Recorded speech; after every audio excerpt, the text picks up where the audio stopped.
to another episode of the conference call. You know, right now we just doing a two-man episode today. It's just me and Big Z. Say what's up to the people. Hey, what's going on, guys? Word. So yeah, let's get right into it. Hold no punches. Today the topic we're gonna talk about is the three biggest problems in the black community. Um, and this is a topic proposed by Z himself. So, you want to start it or should I? You start us off, Cap. All right. So, the three biggest problems in the black community, the way how I see it, is that we have three, like, we're missing our pillars. So, pillar number 1, education. Pillar number 2, ownership.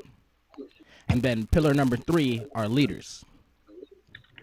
Those are our three biggest problems. Is that our leaders are being killed, we have no ownership of anything, and we have no education. And Ain't that what let's happens to the leaders though? If you define any leaders, aren't they just going to be killed? yes and no. Yes, they're going to be targeted, but that's where the black community has to step up in the sense that we have to protect our leaders. You know, there shouldn't be a place our leaders can go and not be protected. You know, like just like look at the U.S. Army. There's not a place in the world where the general don't go and have soldiers stand by waiting for him. They secure the perimeter before he get to wherever he going. Ain't that right? So why is it when it comes to our leaders we don't do the same thing? Why is it that our leaders have to be killed and go to XYZ place and things like that and not be protected by the people he's going to see? I get that's So a fair point. That's a fair point. that's what I'm But yeah, saying, man. they will be targeted though. And is it really Yeah, worth? Is it really worth that having that target on your back, knowing that like the damn CIA and FBI is looking into you, CIA's on your ass and shit, and you know your house is gonna get raided because that's what happens. absolutely. Your house is gonna get raided. Your freaking internet history is gonna get raided, and I know that's deadly to a lot of y'all niggas. Um, they gonna see exactly what y'all doing. They gonna know about you, man. They gonna know you intimately. Read all your text messages. Read everything. You have no privacy. But is it worth it? That's the price of freedom. Many people don't think freedom is worth it. Many people do. Hmm. You know, because like All right. I know a couple niggas who died for freedom, and you see it all throughout history.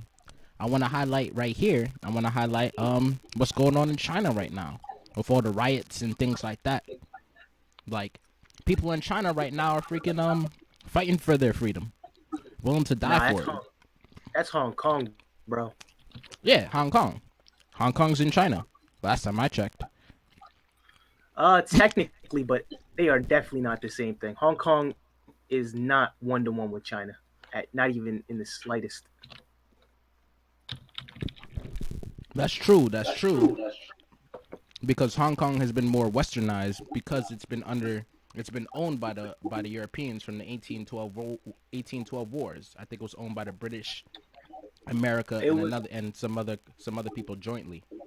nah, it was the British colonial powers at the time. 1896 was the year, Oh, and or 1898, I believe it was, because 1997, my birth year, was mm, when they had to give up Hong Kong, and it was a 99-year lease on the land of Hong Kong and Kowloon Island, and facts. yeah, Yeah, no, so no, it's no, like no. I know about the history. I just got the year extremely wrong. western.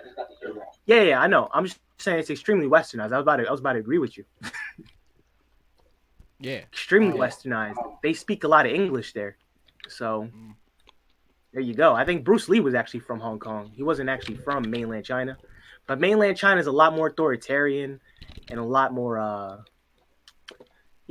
like they control everything a lot more than they would Facts. in Facts. Facts. Hong And Kong. that and that and that's what I'm saying is that is that the people in Hong Kong are fighting against that authoritative government.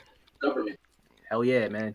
Um, and mostly because they've lived under a government that's a lot more free.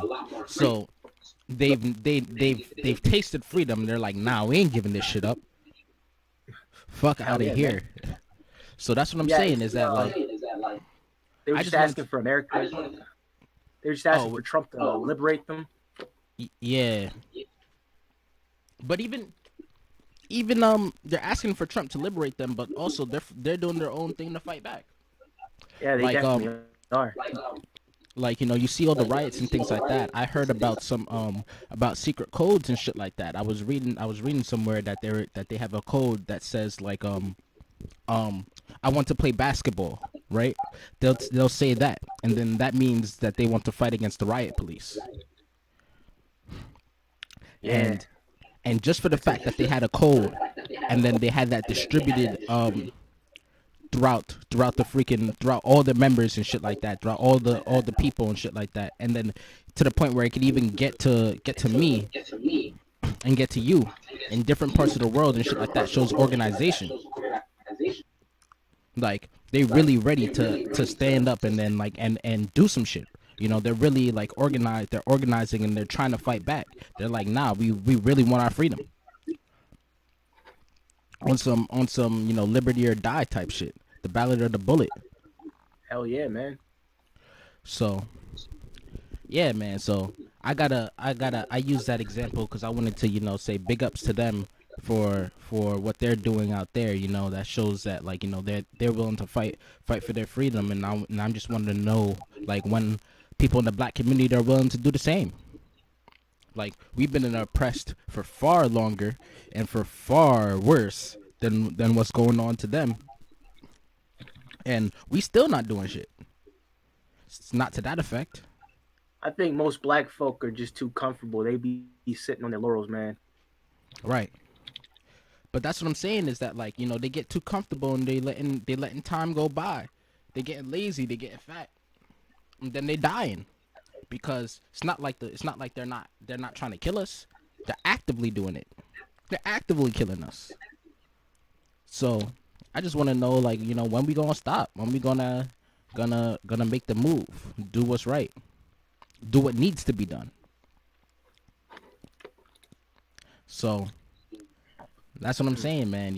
Like shoot, that could be a problem in the black community. The fact that laziness that could be one of the problems in the black community, or just lack of drive. You know. Well, yeah, I mean, I think that's a huge problem in the black community: lack of drive and laziness, for sure, man. Mm. But yeah, man. So you wanna touch upon actually no, let me finish touching upon the other two things that I was saying. So I said lack of leaders and I said education and ownership. So Ownership of what? ownership of everything.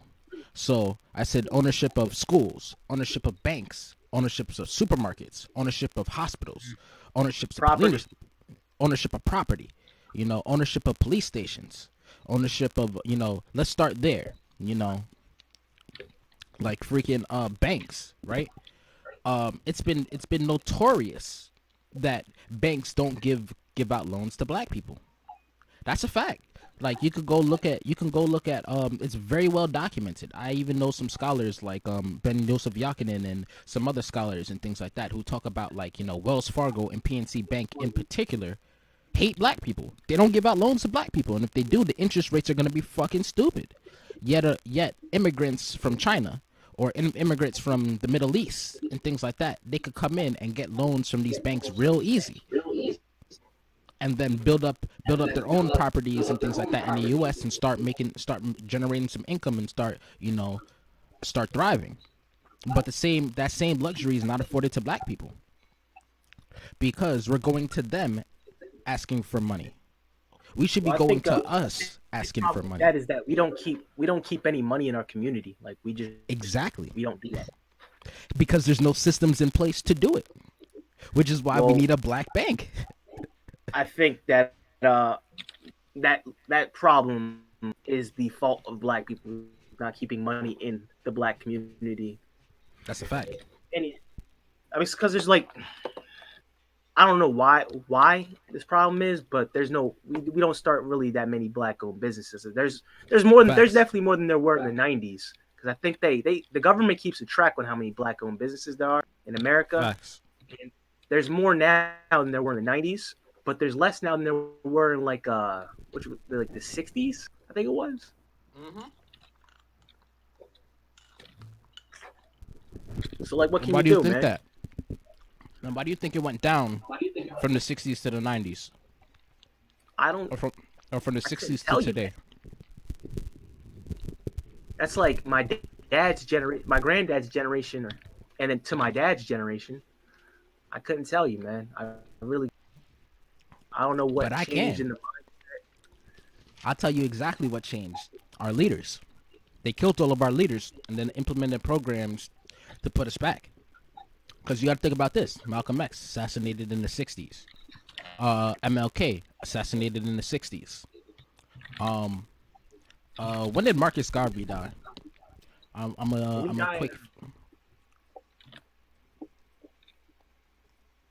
a quick fact check that before I say anything. Oh no, Garvey died in the '40s. Okay. Really?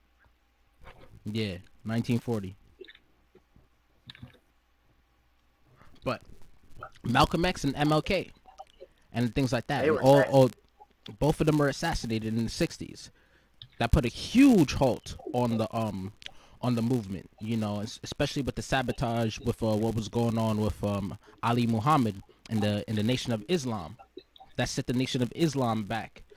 You know, the killing of Malcolm X. You know, the scandal of Ali Muhammad, of him having illegitimate wives and illegitimate children with these wives and things like that. All that was coming out in the '60s and things like that. Huh? No, not Muhammad Ali. Ali Muhammad. Or no, not Ali Muhammad. Elijah Muhammad. Yeah, Elijah Muhammad. Sorry, Dr. Ali Muhammad. But Elijah Muhammad, with him having illegitimate children and things like that, all that put a negative light onto the community. And then when you go into the '70s and the '80s, that's when the crack era happened, where the CIA brought in brought in cocaine and things like that, and made crack cocaine, and then started distributing it into the black communities. And then, you know, they started sending in weapons and stuff like that into the black communities. And excuse me, that's where you find the creation of gangs and stuff like that. And then that's when you get, like, you know, all these laws, like, Well, for example, the gangs were before that. Unless you're talking about black gangs, I honestly don't know when the black gangs were started, but I know there were gangs before that. There definitely were gangs before that. But I'm saying, like, that's when the gangs really exploded. You know, like in the '70s and in the '80s. Yeah, that's what I'm saying. Think about when New York was bad. New York was known for gang violence in the late '70s. Facts.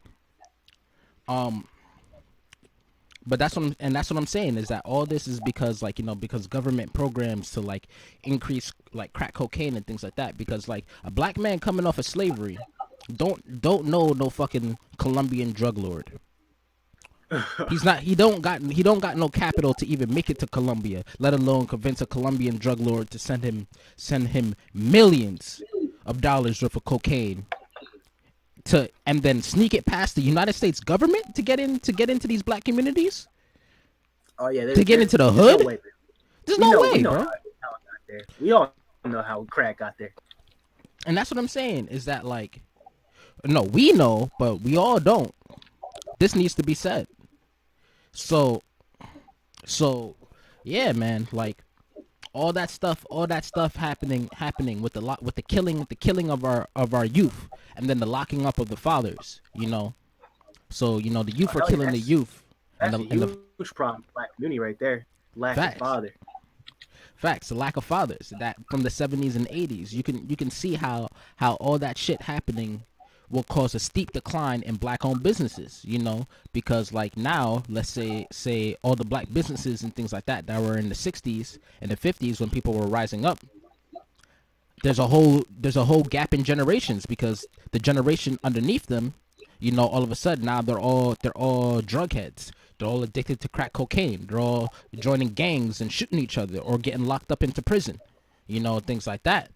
And then the generation that comes after them now has to deal with those repercussions of growing up with no father, growing up seeing like family members on drugs and shit like that, growing up with guns proliferating their community, and then they have to now go into like fight survival mode, straight evilness just to get by.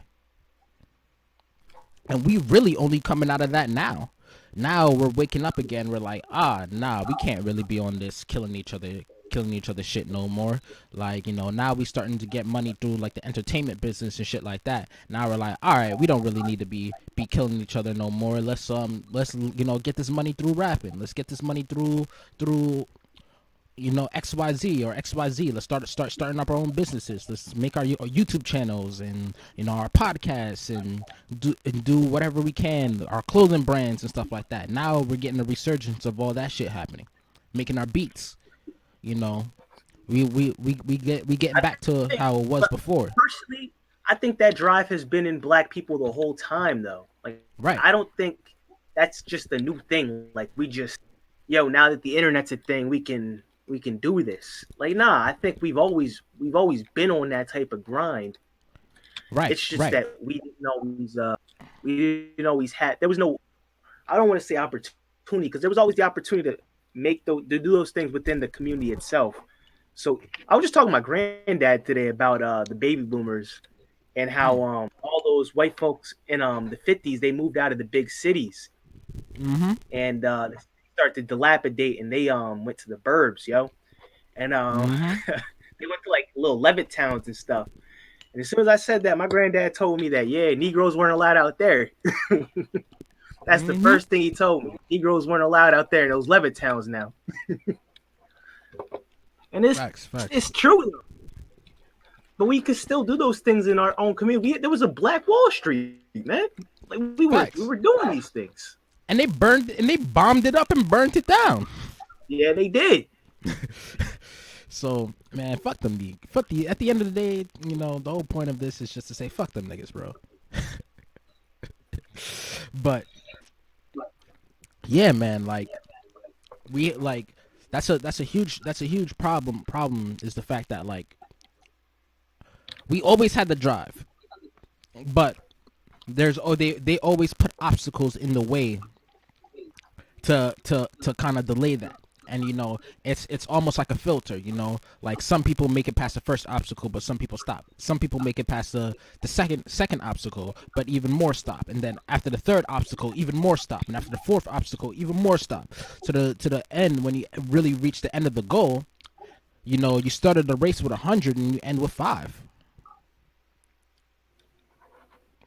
Sometimes you don't even end with 1. With how many obstacles and how hard these roadblocks are to overcome. Like, trying to say I want to start a solar paneling business, right? Yeah. Where am I gonna get the like $50,000 where I can go import solar panels from China and then get some manpower to help me install them, or get some manpower to help me install them on roofs and things like that and start generating electricity. Hey man, that's the logistics of starting your own business, man. It's not supposed to be easy at first. You got to put a lot of work in, but Facts. if you do, it's gonna pay off in dividends, man. Right. But I'm saying the first roadblock right there is getting the money. Is getting the money from the banks. Because I said, you don't always gotta go to the bank. You can find a private investor or something, someone to privately fund. Right, but you got to realize is that right there, the fact that I have to go find a private investor is already a roadblock that most other people don't have to deal with. Most people can just go to the bank and get a loan, and the bank will give them the money, and that's it. A quick 1, 2, 3. And I'm talking about immigrants, people with no credit history, people with no history in the U.S. at all. Somebody coming directly from China, first generation. They have no history. They barely speak a lick of English. and they getting that $50,000 to go start their laundromat, or go start their Chinese restaurant, or go start this or go start that. But why is it me here who've been here since fucking it started? Because they took it, because the Native Americans who are already here, and the blacks that they took on slave ships and things like that. Why is it us that we are already on this land, and y'all been watching us for an entire 400 years and shit like that? No, we ain't leaving. No, we ain't gonna do no bullshit. Why is it us when we want to build some shit, we get denied? We have to go find a private investor. Like like people with $1 million will walk around the hood. I gotta go. Like that's what I'm saying. Like I gotta go to XYZ place and then hand out business cards and do this and do that. Try to network with XYZ place, and XYZ place is not even gonna let me in unless you look a certain way to show that you got money. Yo, why do you think it is that when black folk get rich or when they get some money in their pocket, they leave the hood?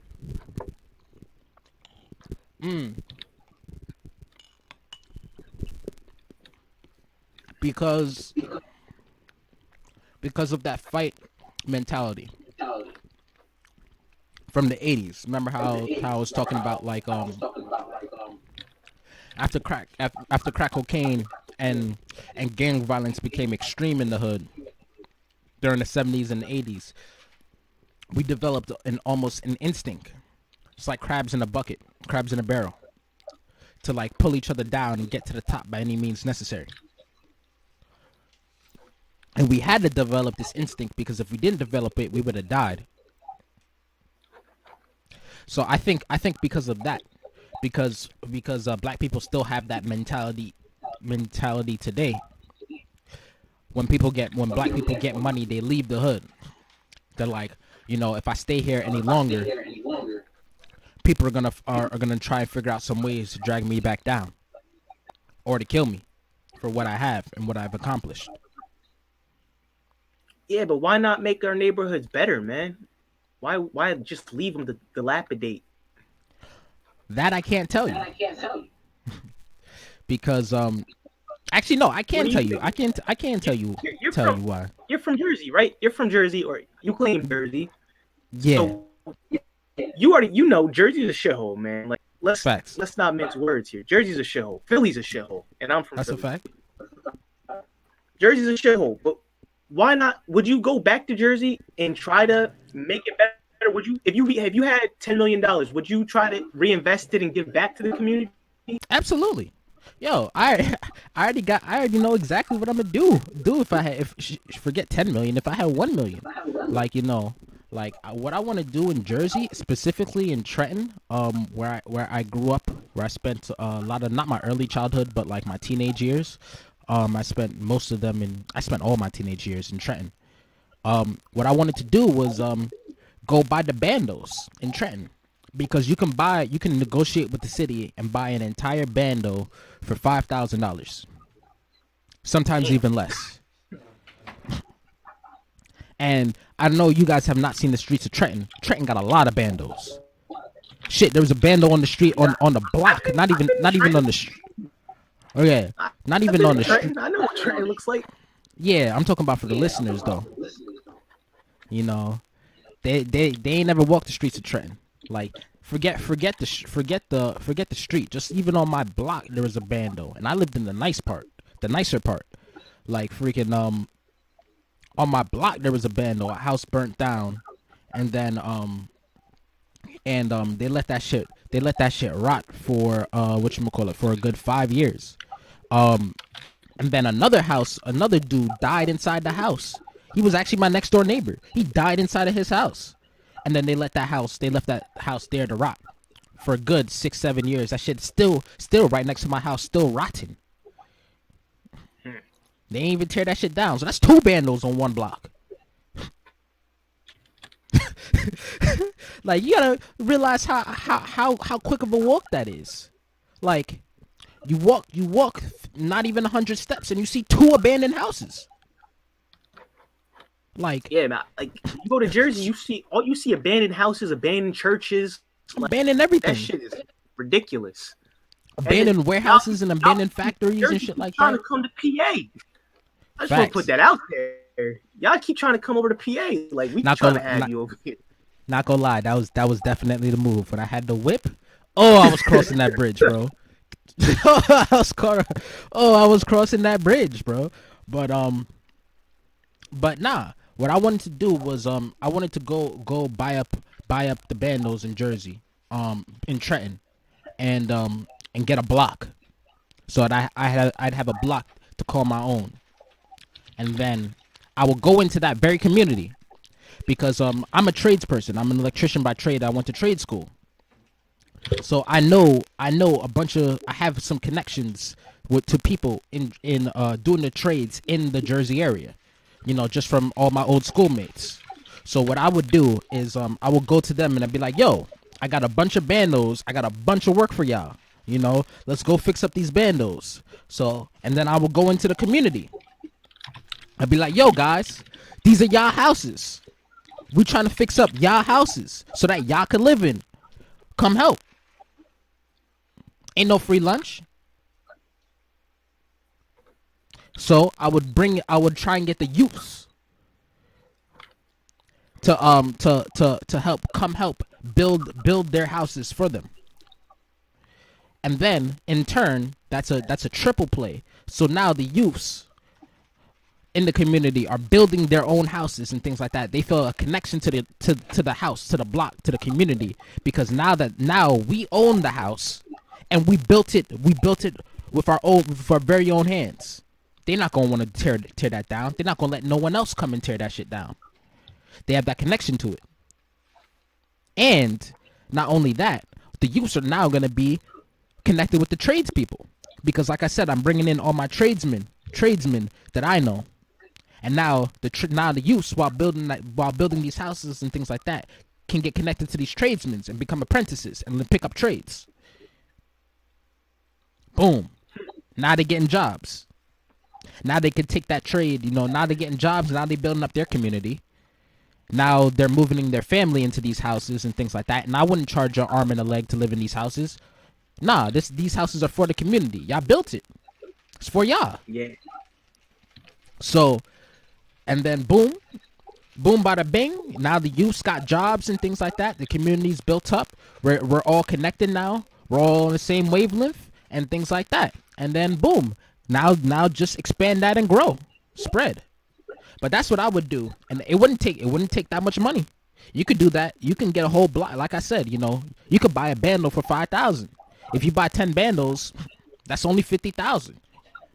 150,000 could be the rest of that money. 150,000 or 200,000 or whatever can go into buying the materials to buying the materials and hiring the tradesmen to come help building the block. And like I said, because we're gonna be using kids in the community so that they can learn the trade and get connected with these tradesmen and things like that and find jobs, you know, we can even cut down on the labor costs by a significant portion.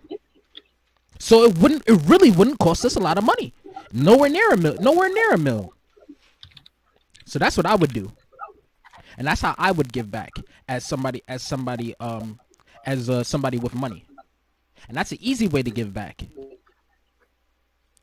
And you know, obviously with more money, you can do more things. And as you can see, I've really thought about this. You know, how I can utilize my connections, you know, when I get money. And I'm saying when, because I know I will get money. Man, if I had money, I would try to create jobs, man. That seems like the most smart thing to do there. Mhm. How would you do that? What jobs would you want to create? Because not all jobs are Well, equal, you know, because you can create more liquor store jobs, but that's not going to help the community. That would actually be actively destroying it. I don't know, man. I really don't. I don't got the answers yet. I'm still trying to figure that shit out. Think about it, man. Think about it. I do know that if you want to make any real difference in the community, you're gonna have to create some work. Facts. That's gonna That's gonna have to be like the first priority. That's the main fucking problem. And I mean, shit, man. I don't fucking know. You know, we don't got all the answers, but Nah, not yet, man. I'm only 22. I don't got the answers yet. yeah, I have facts. them I feel you. someday, though. Believe me, I have them. I feel you. I feel you. But yeah, man, that's what I would do if I had money. And back to the original topic, the three biggest problems. Yeah, I was about to get back to that. Ownership. You know, like we need What to have about our own. ownership? What We about need to. ownership of guns? Oh yeah. Yeah, get the ratchet. Shit. If I had it my way, everybody would be armed. Yeah, Your mama, your sister, your cousin, your son, man. your other cousin, your I grew niece, up your around nephew. guns, man. You need guns. That's the only way to really ensure your safety. What, you gonna trust the cops to protect? Really? Facts. Oh, I read an article. Just the other day that legally the cops have no right to protect you.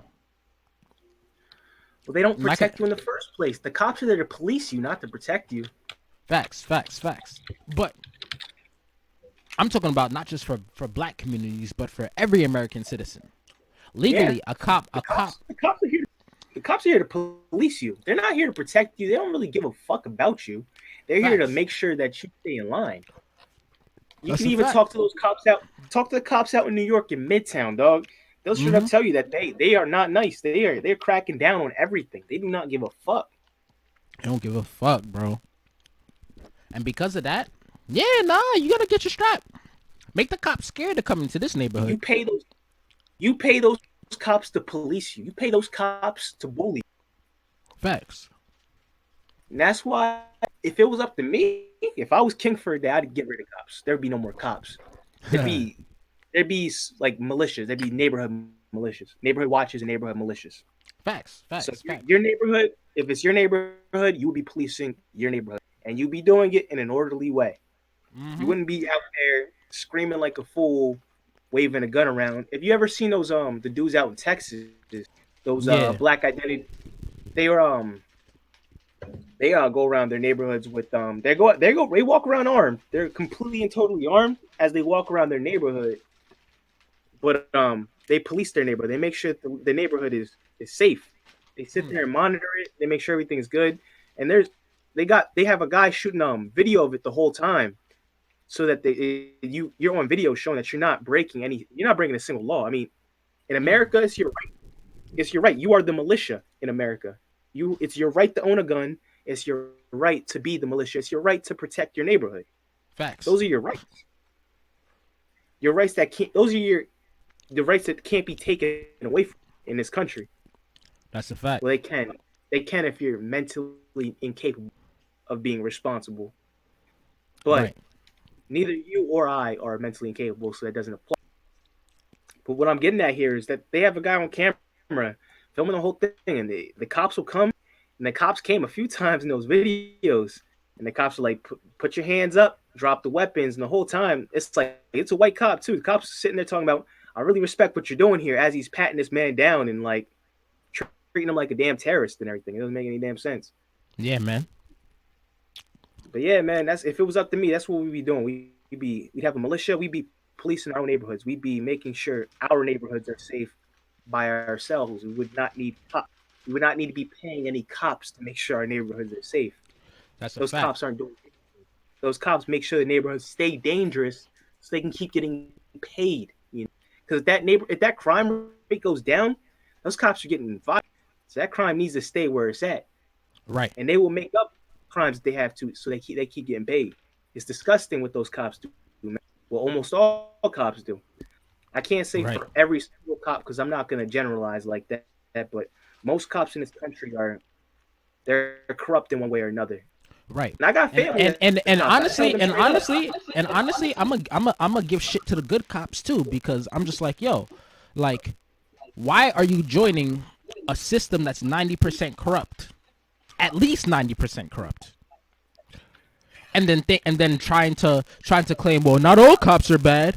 Nah, if that whole system is 90% corrupt, don't try to inject like that one little lifeblood of good into it. Nah, tear that shit down and create a system that's 100% good.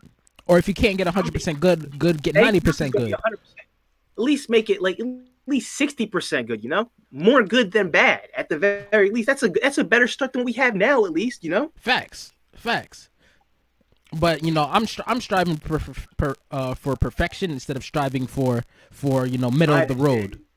That's just our different mindsets, man. I don't believe that perfection is attainable.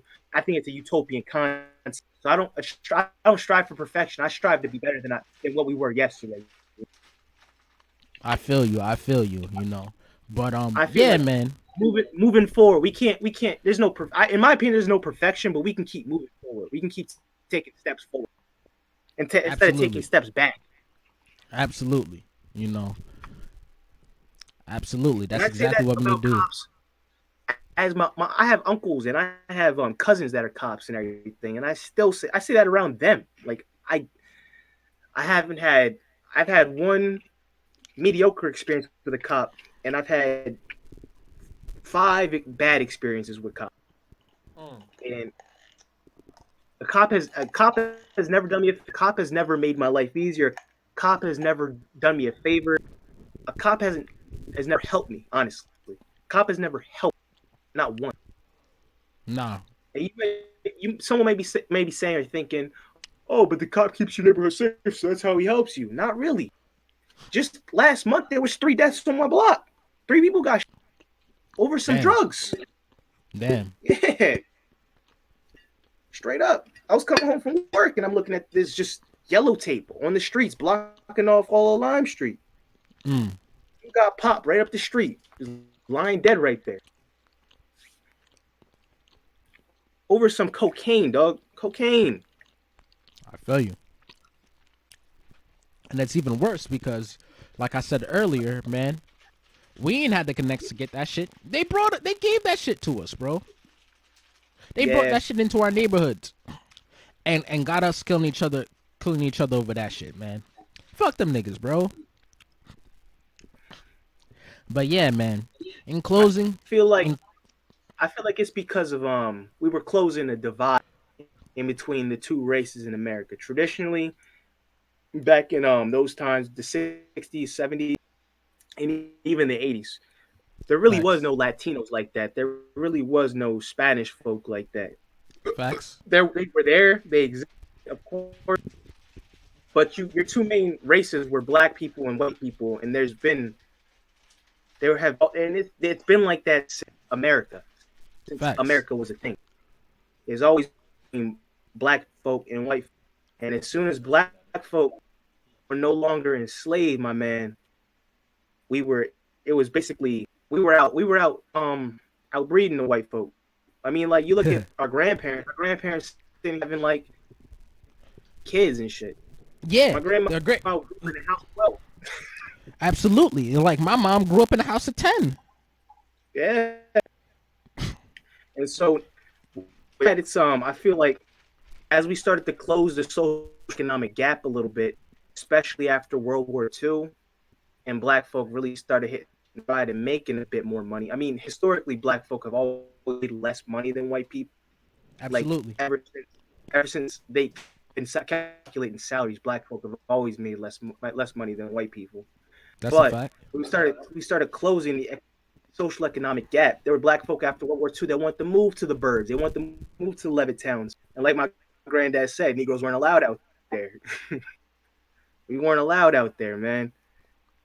It's just I feel like what happened was there was an infiltration in the black community, and we started to just kill each other. So whatever the fuck happened, it was introduced drugs into the community. We introduced a lot of bad things into the community, and it really started to just bring us down, man. Right.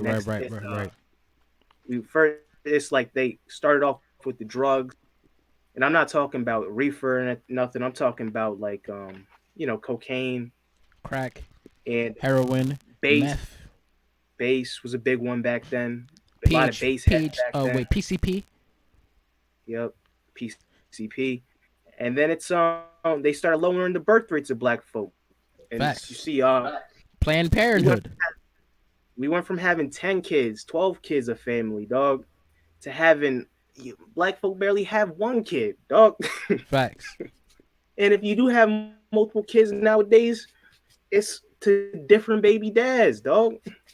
Facts. Like there's a problem here. There's a problem in that. Yeah, man. Mm. Um, so this you lower the birth rates were lowered down for black folk, and then the only thing you had to take out after that was the education system, and you take the father out the home, and then bada bing, bada boom, you have a recipe for disaster right there. Now Right, black right, folk right. aren't getting educated. We're no longer learning about our history. No longer have an interest in our own history at this point. I know a lot most of my cousins nowadays do not care about black history. They don't give a fuck about where they came from. They don't even ask my granddad what he was doing when he was growing up. My granddad's from Mississippi Mm. during Jim Crow. Mm. Yeah. Yeah, cuz if he's your granddad, yeah, that's during at least the 40s. Yeah, Like, he it was the 60s, 50s. He was growing up during Jim Crow. I think Jim Crow ended when he was 10. right. Right, but even still though, like especially if he's from Mississippi, that's right in the thick of things. They're like That's that. what's that? What's the fucking trial called? Um fuck it, I'm blanking on it. It's the trial of the black dude that was hung for the white girl lied about him Oh, touching her. oh, I know exactly what you're talking about. Oh, what's Yeah, that name? that was Mississippi, dog. Yeah. That was Mississippi. And then Yeah. they lynched that man. They lynched him the next morning, Yeah. dog. No, I think they ain't wait, bro. They was playing no games. that's my grandma said her dad moved up here to the north to Pennsylvania because her family is from Florida. Mm. And she said he moved up here to Pennsylvania because he one day he was talking to a friend of his, and he saw his friend was talking to some white girl, and he was like, "You can't be talking to these white girls like that." And his friend's like, "Yeah, I know." Next day, it's like he's walking down the street, he sees his friend hanging on a light post, and he Mm. said that was a wake up call for him. He had to come. He came up to the north after seeing that. He talked to that man yesterday. The next day, that man's hanging from a light post, dead. Facts. My grandma told me that was the saddest shit. That's what I'm saying, man. All I'm saying is shit. Can't be me, bro. If I'm going now, I'm taking at least 3 of y'all with me. At least. But But like I was saying though, they hold take on. out Before we get off this, I want to talk about education though. Like about how people not learning black history and things like that into the school, but even go further about how schools took out trade programs from the schools. Like, you don't get home economics, you don't get like electrician trades in schools no more. You don't get plumbing, you don't get none of that shit. You don't get woodworking. You can't like high school is supposed to prepare you for real life. Supposedly, yeah, you know. you don't even if it's good, man. We're being miseducated, man. Like it's really there is no education system no more. The education system's so flawed fundamentally that there is no education. We're just being miseducated. We're being That's taught fake history. You saw that movie Tubman? Yeah. They Nah, I tried didn't to see the movie. whitewash the I didn't see the movie either. I saw some of the trailers and clips. They whitewashed Mm. the shit out that movie, yo. They whitewashed the Mm. shit. That's not my history. I don't claim that. That ain't Harriet Tubman. Yo, Facts. Get the fuck out of here, bro. Get the fuck out of here, bro. I Like how I how want to talk about that. It's be so n- tight, yo. The way they want to just yo, my nah, go hometown, in, go in, go in. my hometown is on the like the Trail Underground Railroad. My hometown, the Yeah. place I was born in, it went through. That's the Underground Railroad went through this town. Word. And so there's a connection to to that history in this town. They have a tour every month. The first Friday of the month, they have a tour of the Underground Railroad Trail of the county. Mm. as you know, Philadelphia was the first city you reached in the north that you were a free man. Right. Underground Railroad ran through southern PA, southern Pennsylvania, Facts. and so there's a long history of black folk in Pennsylvania. There's a long history of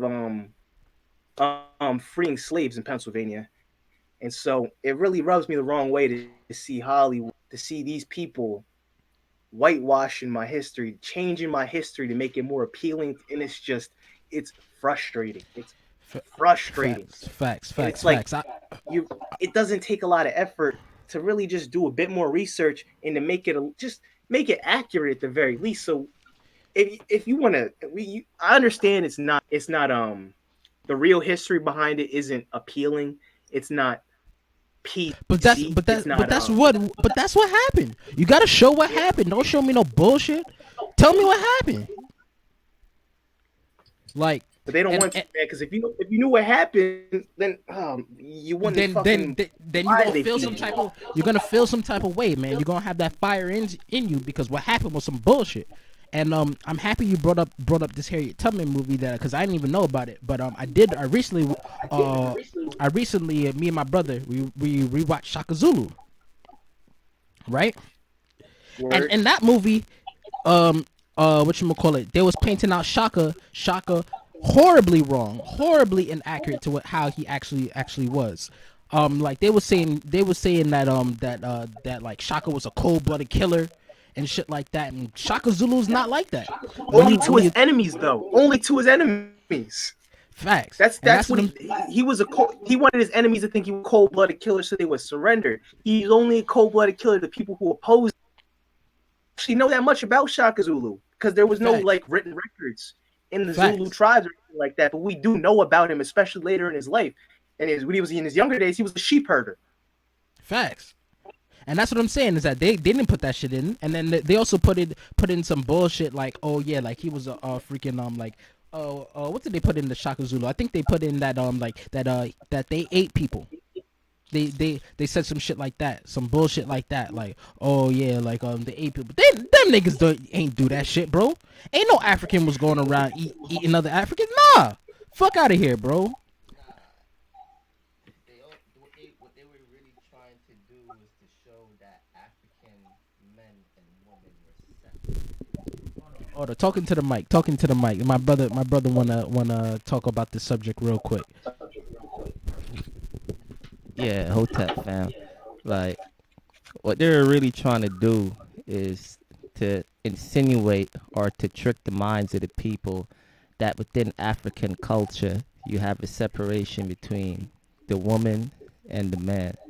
So basically, this whole demonization of the feminine divine energy that we see going on in hip hop today and in just media today in general is the effects of colonization. But now, before Europeans came and then impacted our consciousness via their thousands and thousands of corrupted messages that seeps into our psyche and makes us lose sense of self.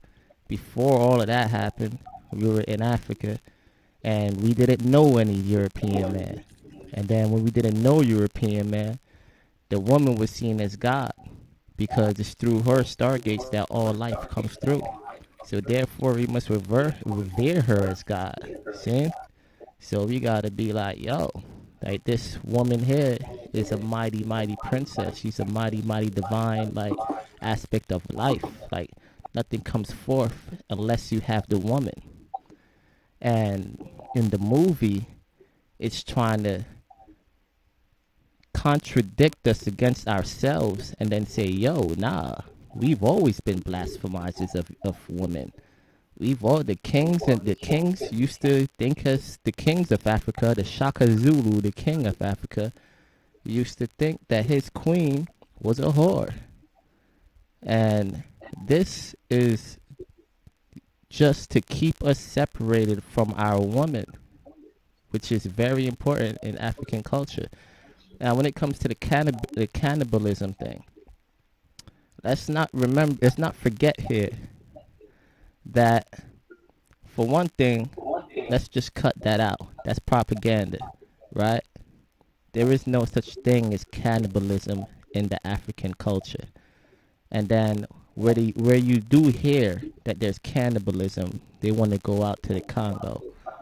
Well, what about what they've done to the Congo? They're always talking about what's going on in this situation, in that situation, and then they exclude themselves from the situation.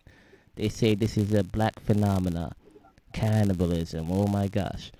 They don't talk about how they set up AFRICOM in the Congo to destabilize the country. They don't talk about how every single European nation went and carved up the continent of Africa, and France owns something, Belgium owns something, Germany owns something, Swiss owns something, but no Africans own anything. And then the That's not Africans true, that man. are running those Ethiopians kept countries their are land. simply black faces. Ethiopians. Okay, you got that. Ethiopians did keep their land. That's the exception. Now let's talk about the whole, right? Because Ethiopia to this day is being controlled by who? The Germans, are they not? China. Nah, And China. China. Okay, so we got Germany and China. So you basically just gave credence to the fact that they're not independent. They don't control their own fate, their own destiny. They're under European control and I don't. Asian I control. can't. I gotta disagree with So you there, man. I think the Ethiopians would be yeah, one country in Africa that will control their destiny. I think what do you the say? Egyptians, Ethiopians, and the Nigerians, Yeah, hold particularly on. those three countries, control their destiny in Africa. And also, I gotta disagree with you when it comes to every European country carved up Africa. It was mainly the Western European powers and the ones that bordered the ocean and had the ability to colonize Africa because of their access to the sea. And so that would be Portugal, Spain, Britain, France, and Belgium. Italy tried, but Italy failed in once again Ethiopia. Yeah, All Italy could get out of Ethiopia was a pillar, and then Ethiopia got it back after World War II, I believe.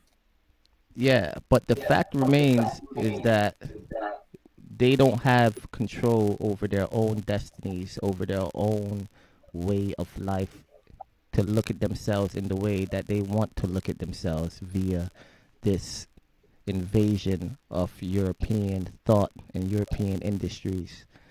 That's the point. It destabilized the people of that land, and then they lose sense of self and then act in ways to destroy themselves. They pick up the minds of the conquerors. Every single destructive behavior you see in the African today was non-existent in the African before colonization. So therefore, it's innate in the African's nature or in the black What person's about nature. what about the Bantu migrations? The Bantu migration, explain that to me. When the Bantu tribes traveled from West Africa to Southeast Africa and genocided anyone who wasn't Bantu. That I will have to do some research on, but that I could 100% guarantee you is European propaganda as well, just as Well, they Shaka they weren't was able to get into the propaganda. Kalahari Desert, and that's where the Kalahari Bushmen are, and they're still actually no, I don't think they exist very much anymore. But they weren't able to get there, but they moved. You can tell because a lot of Africans can trace their lineage back to Bantu because of the massacre. So a lot of African genetics and DNA trace back to the Bantu tribes. Okay, but I guarantee you that this genocide, this massacre that they're talking about, isn't put in context, or it's just a made up story in general. Just like they say they built the pyramids, it's just a made up story. Because his version, and I'm referring to Caucasoids, their version of history is their version of history. Once you colonize the place, you don't only colonize the land, you colonize the history, you colonize the sciences, you colonize the medicine, you colonize every aspect of society. And this history that they're giving us is colonized European history that takes away, because we're going to get back to the cannibalism, that takes away from their true history coming out of those caves as cannibals.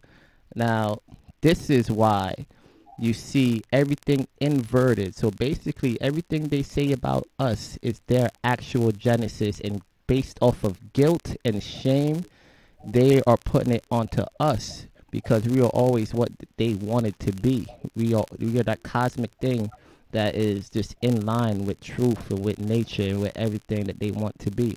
So when they say that black people are cannibals, there is no historical documentation of that. There's no factual evidence of that.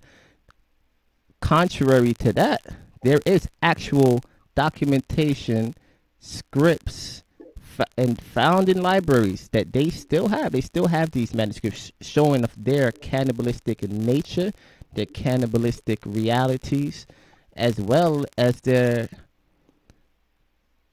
violence towards women back then and still today, as well as everything that they accuse the black man of is their genesis.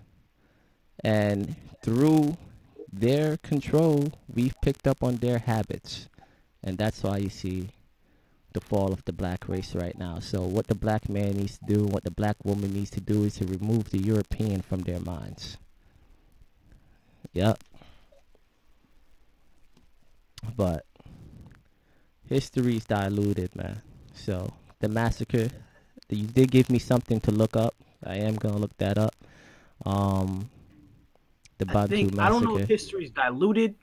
I think history is just written by the victors, man. And so when it comes to those types of things, I think that I wouldn't blame white people. I wouldn't blame the Caucasians as much as I would blame ourselves for letting ourselves fall into that type of thinking, that mindset, that trap.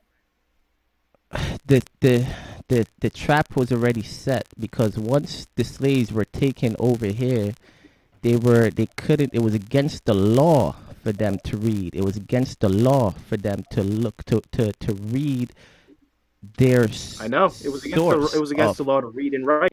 to write. Exactly. So if that's the case, then that means you're gonna lose who you are. They couldn't even speak in their own tongue, their own language. No, they could not. When you take away the language of a people, you're taking away their sense of self because there's culture in the language. There's ways and dynamics of behavior in the language, and now you're taking on the language of the slave master. You're further losing yourself, and your whole historical background is just being lost into a wave pool. Yeah, even though Now, we lost, even though we lost our particular language, right? We still kept our vernacular in a sense. So I went to college to study linguistics, man. And there's a word for black slang, basically. It's called African American Vernacular English, and it's basically a black patois of English, and it's basically it's the last remnant of our language. It's just how we twist English words. that's a fact, So and it's our just the culture isn't last. completely gone or dead. You can't. I don't think you can completely snuff out a culture that easily. I don't think that's very easy. I think takes one. It takes a very long period of time, longer than 100 years It's of already been slavery. done. It's already been done, and It has been done. this It has this been. It little definitely has been. It's been done in China. If you go to China, you go to Southeast China in Canton. Or I guess it's what Guangdong now. Um, a lot of those people weren't ethnically Han at first. The Han moved in, and the Han basically they slowly began to change the culture over time to where it's now homogenous with northern China, Beijing. But I don't think that you can. I think that in the time span that they took the slaves to America and they worked the slaves until the slaves were freed, I don't think that's a long enough period of time to completely snuff out a culture. And I can even use personal anecdotes for that, like the fact that my grandmother she cooks with a lot of garlic, and I asked her one time, "Why do you cook with so much garlic? Why do you use so much garlic with your food?" And she told me that her mother told her, and it's something that's passed down from daughter to daughter apparently, and she told my Yeah. aunt too. But they use Yeah. all that garlic to ward off evil spirits, and that goes back to that West African voodoo. Yes, yes, sir. So You cannot, we are you not can't. I don't totally think you can we completely snuff out a culture like we are not totally snuffed out based off the strength of the spirit, but we are about 80% snuffed out, and what the little remnants we have right now is nothing compared to the totality of who and what we were. And this is nothing to be satisfied with. We shouldn't be satisfied with the 20% that we have. We need to go back to our 100%. And with this, that's everything has not changed. possible because those are the Fulani tribes don't exist anymore. Um, the We are the Mali Fulani Empire tribe. doesn't exist anymore. The Songhai Empire doesn't exist anymore. The Ghanaian Empire doesn't exist anymore. We're all of that. Like our We empires lived don't through exist. Our them. kingdoms don't exist. Our tribes are gone. All We're now all you of have, that, though. We lived through them. huh? We still have. We're all of that. We are the I know malign. we. I We are these understand that we are empires. all. I understand that we're all of that, but I'm saying it's gone. We're never going to get that 100% pure, that pure 100% back again. We're never going to get that what we had back again. Is Not what I'm if. trying Not to if. say. And Not if the we. Not Africa if we think we're that is not. there now, the West Africa that we came from, the Africa that's there now, is way different than the Africa that our ancestors had came from. The Africa Because that it you wasn't have now, controlled by Europeans. Because it wasn't controlled by Europeans. We could absolutely get back to where we were back then. All we have to do is make the decision to do it, to take the Europeans out of our minds by any means necessary. Like Malcolm X said, the freedom of liberty is death. So when I say absolute, whatever means necessary, I really mean whatever means necessary. Now, if it was up to black people, and if black people had their own land and their own control, their own ability to control their destiny, I guarantee you that we will get exactly to where we were before and beyond. Because there's something in this called spirit. We don't. We what you see today, this convoluted black man, is the confused black man under European control. But the proper right-minded thinking black man is capable of things that's unfathomable to the world, and that's why we have no friends, because the whole world knows it. That's why you every know, man, I 100% agree with you on that whole thing right there. You know what? Mhm. Like I 100% agree with you with that. That the black man is capable of incredible things and will never get back to that at the rate that we're going. And I believe that's because of mainly it's what they show us on media, and it's a lot of like you go like, look at you ever heard that Dave Chappelle he was talking to Oprah or whatever about wearing a dress Yeah. and how Mhm. he wouldn't wear a dress and they kept pushing him to wear a dress. I think that's a Yeah. big problem. They keep trying to feminize the black man. You see that in I like to read comics, so I'm gonna use comics as an example. You see that in pop culture and popular media. You saw the Martin episode, Martin was wearing a dress and shit. Yes, sir. Yes, sir. Yeah. Yeah. Yeah. Yeah, I think that they're trying to feminize the black man. I think that they're making it. That Mhm. That's I'm not exactly saying because I have a. I'm not saying I have a problem with gay people, but I think that they're trying to turn a lot of young black men gay. They're I trying to force absolutely them to have a become problem with gay. gay people. The gay people is not that gayness is a That's European that's thing. totally fine, yo. That's totally fine. That's totally fine. I'm just saying That's I personally don't have a problem with gay people. I have a few gay friends actually, and but I do see a problem with them trying to push homosexuality on young black. I there's think two that's a things. major. There's two things you said there. When it comes to the feminization of black man, the black spirit is the most honorable and virtuous spirit. Therefore, when things are done wrong against us or done wrong in the world, we speak up. A black man is full of testosterone.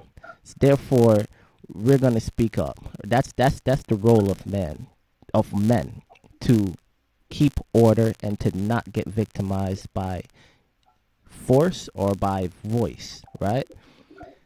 When you Mhm. defeminize black men, then you get this little bent over, weak little creature that's gonna make you do whatever and talk to him however you want, and they will not defend themselves. And then when they're confused on top of that, it makes their job of colonization that much more easier.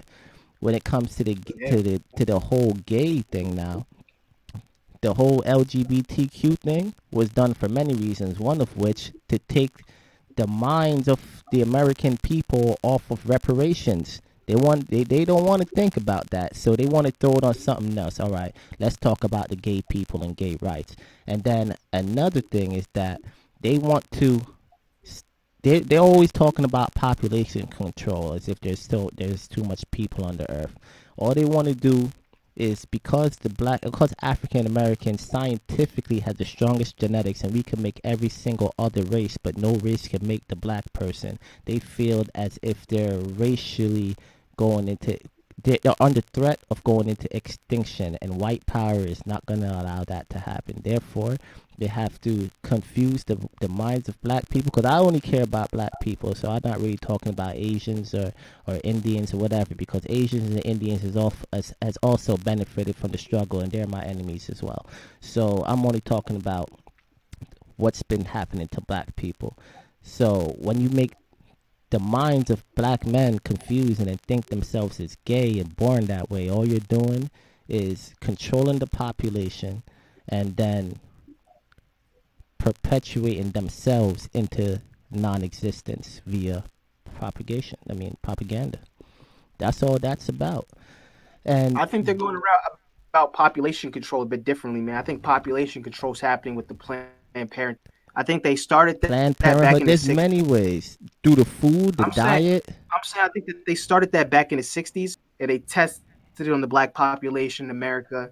You see what happened to the black population, and I think they're mass exporting it to the white population in America. Yeah, And you can see the where are these placentas response. going? Where are those Huh? placentas going? Where's that genetic DNA going?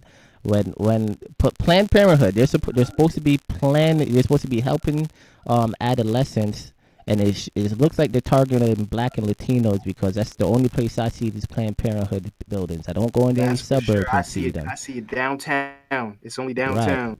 You right, don't see Planned Parenthood out in the country, yo. right. So if that's the case too, as anybody asks, why the hell is if you're supposed to be telling me how I'm gonna raise my child the best way, then are a, why is the statistics of abortion so damn high? So that means you're coercing these young women into abortions. Now, if that's the case, and that is the case, where is this genetic material going? Why do you want it? Where is it going? Oh, that's not hard to find out. It's going to rich Jews. It's going to Cell Bank USA and Celgene Yeah, Corporation. stem cells. Exactly. So they want you to kill you. So what does that mean? You gotta look at the message. What does that mean? That means they want you, because a lot of these females they can't bring new life into this planet anymore after they get these abortions. That ability is gone now. So then that's another way of population control. And now you can't procreate. The number of people in your race goes down while the number of people in their race skyrockets up via your melanin in your stem cells. And that's what they're after. This is a cynical thing.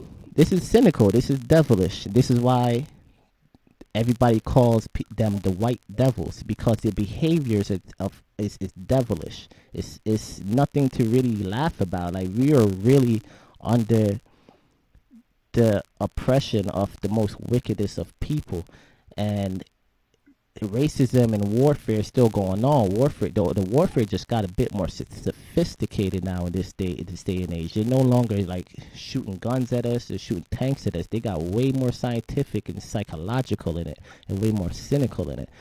And back to the gay thing, and back to the European thing. The first document Well, of when it comes to Europeans the in history. feminization, yo, Hmm? let me say one thing though, real quick. I'm gonna let you take the spotlight. Let me get this one thing out here before I Yeah, forget. When it comes to the feminization of black folk, that's been happening since the slave ships, man. If you that's a know fact. about the mammies, they would when they have the slave ships coming to Americas, they would find the leader of the slaves, the black men, the strong Yeah, black men, and they would kill them in yeah, front of everybody. in And front of that's where you get the everybody. stereotype of the mammy.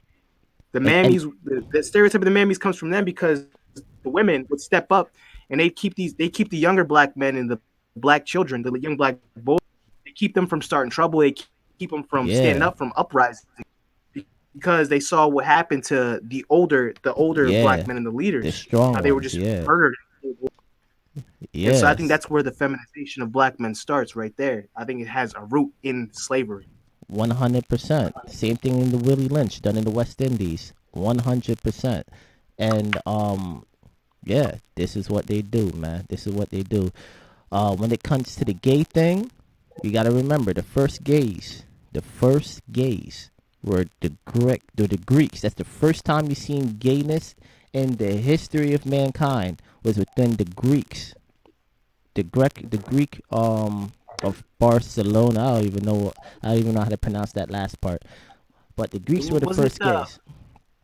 wasn't it was the I don't want to say the thing was the classical Greeks, the Greeks we think about, not the Mycenaeans, but and not the ancient Greeks, but after that, the classical Greeks like the Plato's and Aristotle's. They were the ones that I think that was the first recorded history. Mm. They recorded it of them touching young boys and stuff, but it was normal back then, Yes, sir. It was normal apparently. because they were abnormal. That's why. Now, and when's the first time you see cannibalism?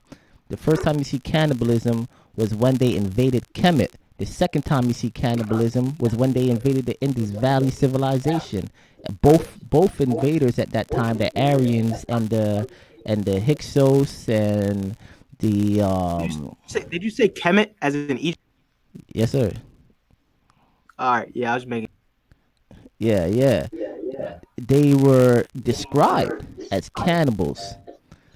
As a matter of fact, in the Indus Valley one, the reason why they invaded the Indus Valley, those Aryans, the reason why they invaded the Indus Valley was because they were in search of culture, of knowledge, and civilization to bring themselves well-being because they were a nomadic tribe that were practicing cannibalism, practicing rear end sex, and practicing all sorts of crazy things. And one of them was wise, and that guy was Yeah, it the was leader. debauchery. Yeah, yeah, okay, and he was one of them was the leader, a wise man. His eyes opened up and said, "Yo, we doing some fuck shit, basically." And then he rallied up the people, and then they went and they destroyed the Indus Valley civilization, and then that's when you Yeah, got they came from the Caucasus Mountains, didn't they? they were in those caves around the Caucasus Mountain, and that's where they have their inception of a people. I have a little. I have my ideas as to how that came to being, but it's our people, black people, got stuck in caves. Cataclysms were going on left and right back then in certain ages, right? They were stuck under ice. They no longer had any connection to nature. They couldn't eat plants. They couldn't see the sunlight anymore. Once let's not even worry about anything else. Once you don't have plants to provide your body with nutrients and sustenance, and once you don't have the sun to and fresh oxygen, and once you don't have the sun to feed you electromagnetically and to feed you spiritually and to feed you through stimulation of cellular processes, then you're going to become a degenerate. Your mind will become hazy and foggy. Your body goes through mutations, and then a white man then turned into a black man, the lower aspect of ourselves. And then once that happened, yeah, a black man turned into a white man. Sorry. And it was because of environmental circumstances as well as nutritional circumstances. Um, you had cataclysms during that age. It's written all over the records. You could even see it in the stone when you actually studied geography. Um, you could get a date on these things, and they were stuck in the ice. They didn't have any access to minerals such as potassium.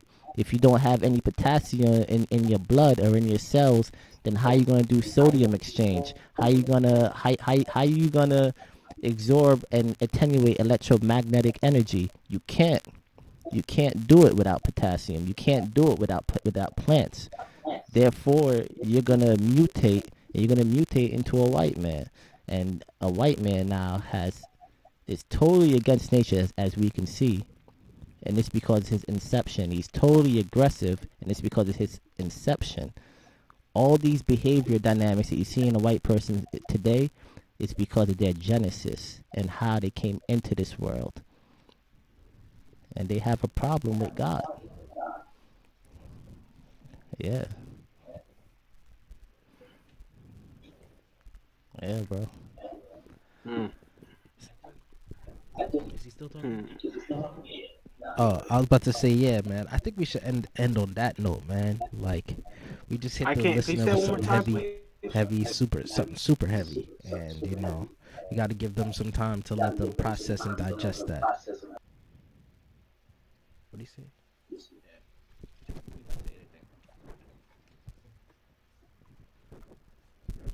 You feel me? I would say, could you say it one more time, please? You're going in and out. Yo, can you hear me? Yeah.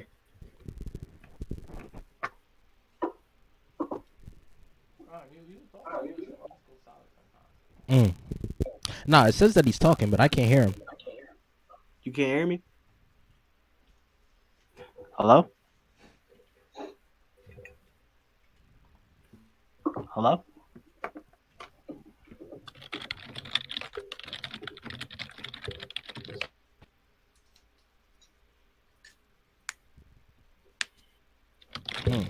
All right, well, I guess, yeah, I can't really hear you, so it's perfect time to end. All right, guys. You know, technical difficulties aside, I think this has been a good podcast. You know, brought to you live here. You know, shout out to Tumani Anu for the quick jump in. You know, and yeah, it's Visions, aka LaFleur. We got Big Z over here, and we about to be out of here. You know, stay enlightened, guys. You know, we out of here. Deuces. Keep your third eye open, guys. If you enjoyed this clip, check us out in the link below. We're available on all major platforms: Spotify, iTunes, Pandora, etc. We also have a video version available on YouTube, BitChute, and DTube if you're on those platforms. Follow us on social media. All the links for all the relevant participants will be in the link below. And support us on Patreon and join the Discord. This is Dreadhead LaFleur from the Black Snow Tribe and the Soulstone, and we out of here. Deuces.